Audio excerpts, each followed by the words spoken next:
I have wasted hundreds of dollars and many hours trying to DIY without these 8 tools that I'm gonna talk about in this video. And if you're working in a tiny garage like myself, these budget lifesavers will be incredibly useful, especially since all of them are under 30 or 40 bucks. And so, let's get into it. Just imagine this. You're mid-project, cutting away, feeling like Bob the Builder meets Tony Stark. And then it happens. You try to assemble your pieces and oh look, one's too short and one's too long.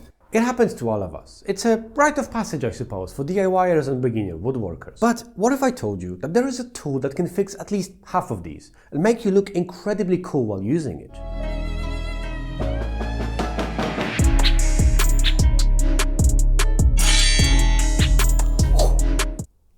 That's right, the pull saw. Don't do that, by the way, that was quite dangerous and dumb. But quite fun though. A pull saw. A tool I absolutely regret not buying sooner, because it's very much like a secret weapon in your workshop. Literally, I suppose. So, this is how it looks like a little bit closer up. And as you can see, it's got 2 different types of teeth. At the top we have these smaller bidirectional teeth which allow you to make these really precise, really nice cuts. They're perfect for shaving off some excess glue or anything else that you have to shave off in smaller pieces. On the other side is where the magic happens. As you can see, these teeth are quite big and they're only one directional. Kind of where the name the pull saw comes from. And this thing is just perfect for ripping through wood like butter. I mean, it's so good and so effective that I barely use my jigsaw now. Let's say that you're making something and you made one of the edges just a little bit too long. And instead of pretending it's supposed to look like that, you just grab one of these, line it up flush to the surface and you just start pulling. And within a few seconds, you have a perfectly looking edge. You don't have to sand it off, you don't have to recut it on any other machine, just perfect. I mean, it's so good that it almost feels like cheating. And yes, you're still technically fixing a mistake, but with this tool, it's the kind of mistake that you don't have to admit to anyone. And that's the best kind of mistake. I mean, it's not one of those when you have to pretend that, oh, it's supposed to be like that. I mean, we all know it ain't. But where this tool really shines is tight spaces. It goes where no other tool can. Close to a wall, easy. Cutting flush to a surface, it's like it was born for it. And that's maybe because it was. I mean, I've used it to cut off dowels around staircase where no other tool could get. I've tried it with a multi-tool, but the precision just simply isn't there. So I ended up scratching the lacquer. But with this thing, no problem. And for extra versatility, you can combine it with a guide like this. I mean, you can't just put a piece of wood in there and just cut it at an angle that you need. Whether that's 45 degrees, 90 degrees, or perhaps 45 degrees the other way. However you need to cut it, you can just cut it here. I wouldn't say that this thing replaces a miter saw, but it does allow you to make these 45 and 90 degrees cuts really quickly, really effectively, and really accurately. I suppose it could be a budget-friendly version of it. I mean, for around 30 or 40 bucks, you can get quite a good quality version of this. And I personally regret that I didn't buy this earlier, because I use it all of the time now. Mainly because I'm making a lot of mistakes, but it is what it is. Now, this next tool, it helps you with something very different. So, let me set a scene for you. It's Saturday morning. You've got your tools out. You're ready to hang a shelf. You're feeling good, confident even. You measure, you mark, you drill, and then it happens. All of your lights and everything else in the house just suspiciously dies. Or even worse, a horrifying psst sound, followed by water spraying everywhere. Congratulations. You just turned your 30-minute project into a weekend nightmare. That's gonna cost you a few $100s and a lot of patience. Not great. And yet, there is this simple tool that can save you all of that trouble. A digital sensor. Not just a stud finder, but a certified marriage saver. To be more specific, here's how it works. If I want to detect an electrical wire, I just press the electrical wire bit, and then I can go right here. If it detects an electrical wire here, it's going to give me a signal. As you can see, I hope you can see quite well, it's detected it quite a bit. I mean, in this case, I know exactly that the wire is going right up there. But that's not often the case. I mean, for anyone who bought an old house, you know damn well that the electricians and the plumbers and everyone else of the old age, they can be quite creative. And these wires, at least in my country, are supposed to go either up or down. Or in a lot of cases, they kind of just go everywhere. And the everywhere, of course, means that you need this thing. Because, well, otherwise, if you drilled here and the wire is creatively going over there, you're gonna have a lot of trouble. What's also worth remembering is that this wire actually needs to be live. Otherwise, this thing won't detect it. So, as an example, this is a very old light switch, and the wire, it just goes straight up. And if I try to detect it, it's not really going to, until I actually turn on the light, in which case it's going to tell me that it's 100%. And if I moved it just a little bit over, it tells me that there is nothing here right in the middle. So it gives you quite a bit of tolerance. So if you need to drill very close to it, you can just pick here instead of here. But it does have other options. As an example, it can detect metal surfaces. So this is a drywall, and every 60 centimeters or so, there is a metal support that goes parallel to the floor. And if you can see there, it's going to detect it right here.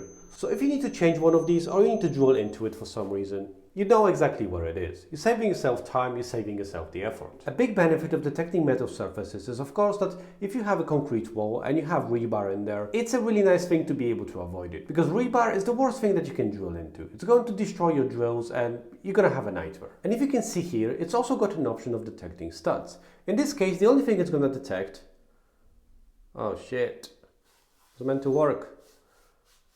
Fuck. Hey, there we go.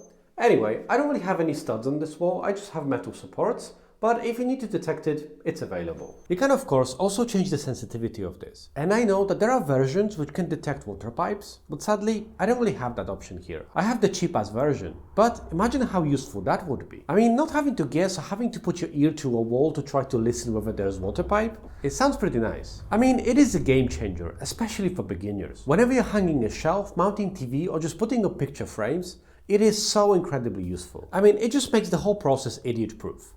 And that's the kind of proofing I need. Maybe you too. But there is one negative, and that is, if you buy this kind of thing, your wife will remind you every single time that this exists, and will ask you whether you used it. Honey, have you checked for water or pipes? No, I haven't. But now, since you mention it, I have to. I mean, it is actually surprising how many times that suggestion saved my ass. So, I don't know if it's negative. A digital sensor, really useful thing. But moving on, I want to talk about this thing. And I know what you're thinking. A rubber mallet? Really? And yes, really, it's actually incredibly useful. I mean, it's not exactly the most sexy tool in your garage, but damn, is it useful? And the answer is yes, it is. I mean, this is the peacemaker of the toolbox. It gets the job done, but it doesn't destroy everything in its path. Unlike its angrier cousins, the wooden mallet and the steel hammer. I mean, that's an axe, but you get the point. And let's say that you want to assemble two separate pieces of wood together, like this. You can't really force them by hand, and using a steel hammer is going to leave scratches and dents and marks all over the place. Kind of the same with a wooden mallet. But that's where a rubber mallet really shines. It gets these joints tight without leaving a single mark. You can give it a lot of force without destroying your work. I mean, the rubber mallet is a secret weapon for all of those little things around the house where something just needs a little bit of nudge, or maybe a little bit more of nudge, but you don't want to destroy everything around it. Taking apart old furniture and you don't want everything flying around? Rubber mallet. Adjusting something in an awkward spot that just doesn't want to move? Rubber mallet. Forcing something in without breaking it, like a stubborn drawer that just doesn't want to come in? You guessed it. Rubber mallet. The secret weapon. I mean, once you have this beauty, you will be using it for everything. Even for things which you shouldn't do, like I've done here. Yeah, don't really use it on nails, or that's gonna happen. But to be clear, this isn't really a diss on a wood mallet or a steel hammer. I mean, they all have their own uses, but I find the rubber mallet to be by far the most useful. You can use it with chisels, or you can swing it really hard to get something out. It's the perfect balance. It only costs a few bucks, but I use it all of the time. I mean, the rubber mallet is tough but gentle. It's like that honest friend that gives you advice without crushing your soul. It's exactly what you need. Now, this next tool may bring your woodworking game to a completely different level. And yet, it may actually be the cheapest tool that I actually own. Alright, so a show of hands. How many of you try to assemble two pieces of wood with dowels, only for the holes to almost line up? Or even worse, they are going in, but it's all misaligned and it just doesn't look nice. I know I have experienced this many times, and it was just driving me nuts. I mean, you can always screw things together, but it's not very elegant. And if you're trying to pretend that you know woodworking, it needs a little bit more finesse. And that's where this little thing comes in. This little cylinder with a conical shape has saved me all of that trouble. Okay, so here is the deal. You drill two 8mm holes anywhere in here. It doesn't really matter where. Now you grab these two bad boys, just put them in there. Take the other piece of wood, position it exactly where you want it to be, so that you know it is exactly as it needs to be. And then just hit the top here, and as you can see here, it shows you exactly where you need to drill. It is these two things, not these two holes that were existing there before. And so you just take a drill. It makes it a lot easier if the drill is like this.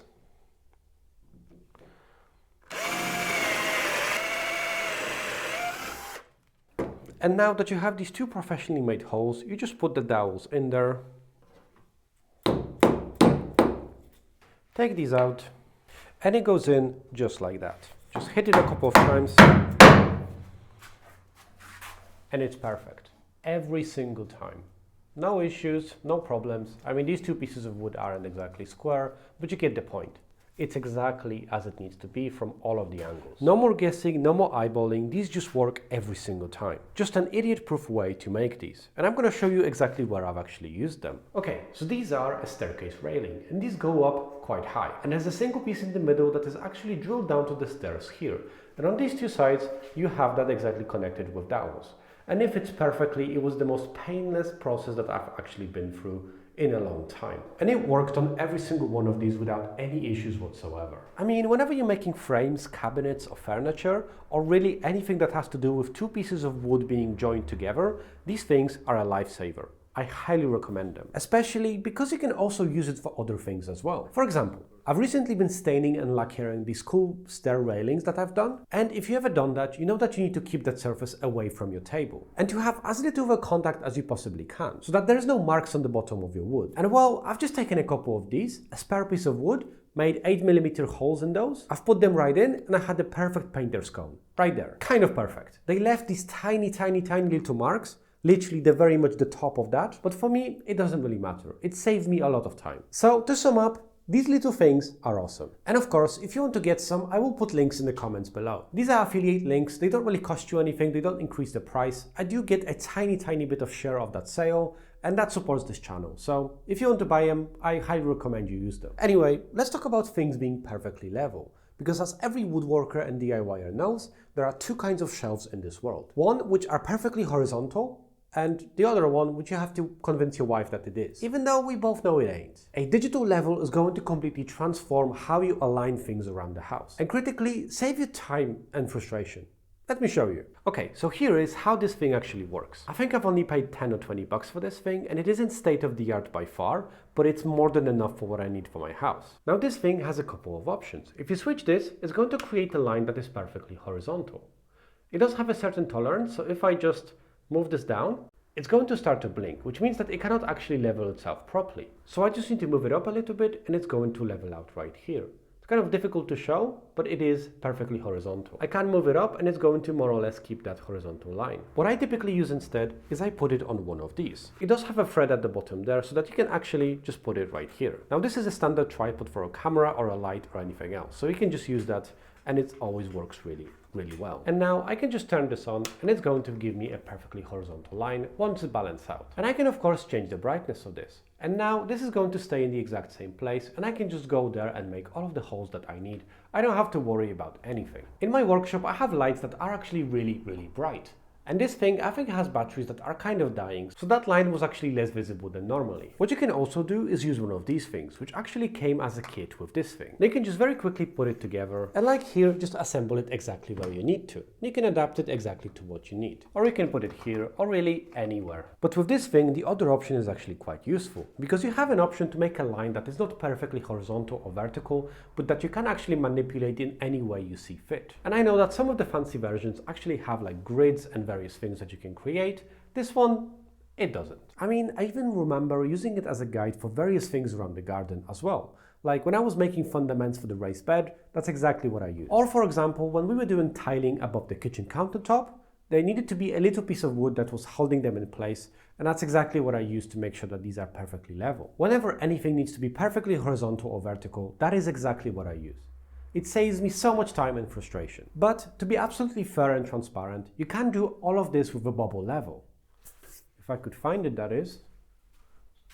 Where the fuck is it?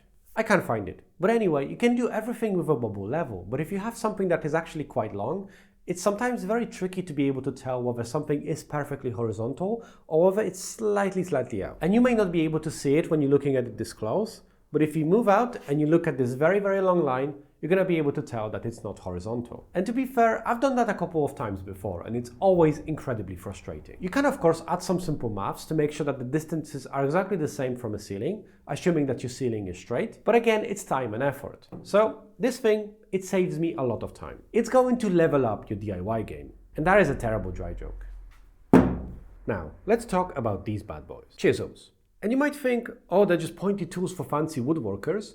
And while that's kind of true, they're actually incredibly useful. I mean, these things are effectively a Swiss Army knife for woodworkers and DIYers. And yet, for a very, very long time, I didn't actually own a set of these. This was gifted to me by my father-in-law, and now I can't really live without them. I mean, with these, it's like stepping into a completely new world of precision and satisfaction.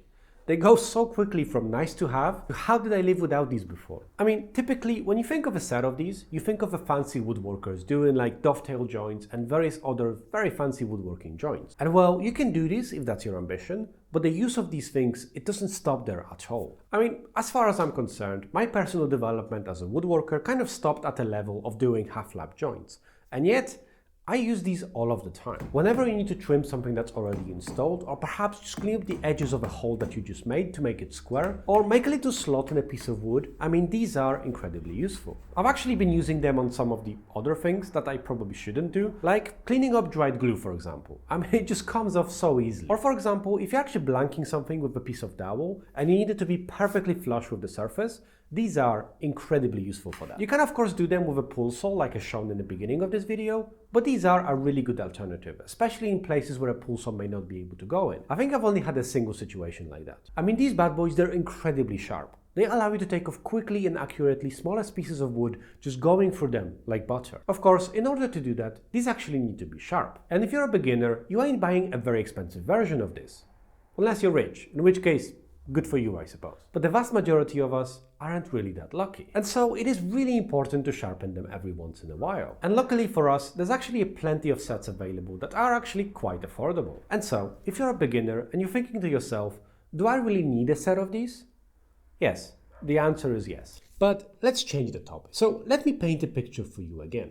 You're assembling something, creating a unique masterpiece. You have to put in some fasteners and there it is. Not only you have to put in an ungodly amount of force to actually screw something in, but the head strips and you can't actually drive it in or drive it out. And instead of finishing your project, you're getting more and more and more frustrated. Ever been there? I have, many times. And if you can relate to this, then you've tried to assemble things using Phillips screws. And while they have their specific use, I am an official Phillips screw hater. I hate them, and I try to avoid them like a plague now. So, to give you some background, Phillips screws are actually designed to strip, but more specifically to ensure that a power tool cannot give it so much torque that it strips the head off, leaving a much bigger nightmare to actually deal with, which is a fair design, I suppose. The realities is that there are so many different sizes of these and so many different types, like posi drive, which are very similar but not the same, that most people actually use the wrong bits for the screw, and that's definitely myself included. And also, usually they have such a poor quality that you actually ended up stripping them before you completely drive them in. And I've actually had this happen even with a pilot hole, which is just a nightmare. And yes, you could always ensure that you have the right bit for the job, but it's not always easy and convenient. And even when you do, you still have to push it actually quite hard to drive it in, especially the bigger ones, which you don't with a Torx screw. In case of the Torx screws, there's usually this little notch in there that actually helps you avoid the need for a pilot hole. And in their case, if you use the wrong bit to try to drive it in, it just won't go in at all. The bit will be loose and you'll be able to see very quickly whether it's the right one or not. And I've never actually had one of these strip. It's a completely different experience than Phillips screws. But to not be completely biased, there is one negative, and that is they are actually much more expensive than Phillips screws. They still only cost a few pennies, and if you're making things around the house or just doing some woodworking projects, then $1 or $2 more per project isn't really going to change your life. But using these things instead of Phillips screws, it is. It has brought back so much joy into my woodworking experience. Torx screws forever. But to be fair, I get it. Most of us have a ton of Phillips screws around the house. And I have hundreds of those damn screws in those little containers all over here. And throwing things out is always a pain. It's kind of the most difficult thing a woodworker can do. So here's my advice. Use Phillips screws for any project that uses softwoods. And in the vast majority of cases, just pre-drill a tiny hole to make sure that your experience is as pain-free as it can be. But for anything else, Torx screws. It's worth it. And well, if you're still on the team Phillips screws, then consider this a wake-up call. It's time. Anyway, moving on. Speed Square, a tool that everybody says you need, but no one really explains why. And also the tool that I finally bought. And I'm really happy with it. At first glance, it's a glorified triangle with some numbers on it. But let's get into details. Let's say that you're marking a board for a cut, and you have one side of the board and you want to make a 90-degree cut from it. And what you can do is grab this blue thing, just put one of these corners right to the corner here, and you have a perfect 90 degrees angle. Every single time. As long, of course, as one of these is actually straight. Or let's say that you need to make a line somewhere here that goes parallel to this one.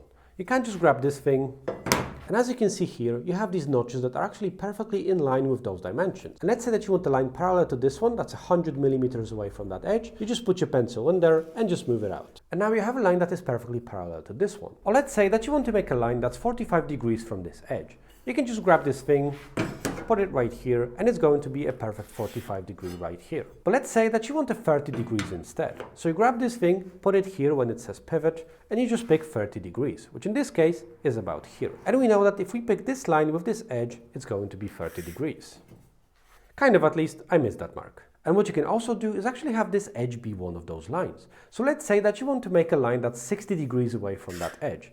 60 degree right here. So what you will need to do is just to make a pivot here and pick a line that's 30 degrees right here. And that's going to give you a perfect 60-degree angle. And the reason for that is going to be because that line is actually going to be 90 degrees minus 30 degrees. So this will be 60 degrees every single time. But what you can also do is actually take a clamp, just clamp this down in place, and actually use that edge as a guide for your circular saw or any other tool. I don't personally have a circular saw, so I can't show you, but you can just get the tool right here and it's going to give you that 60-degree angle right there. And the last benefit and the thing to remember is that this is actually quite chunky and quite sharp. So if someone is annoying you, well, it's the perfect weapon. It just has so many uses for such a simple tool. It's not really an expensive tool or a fancy tool, but damn, is it useful? And the answer is yes. Now, if you made it this far, then I hope you enjoyed my video. Make sure to subscribe and check out some of my other videos.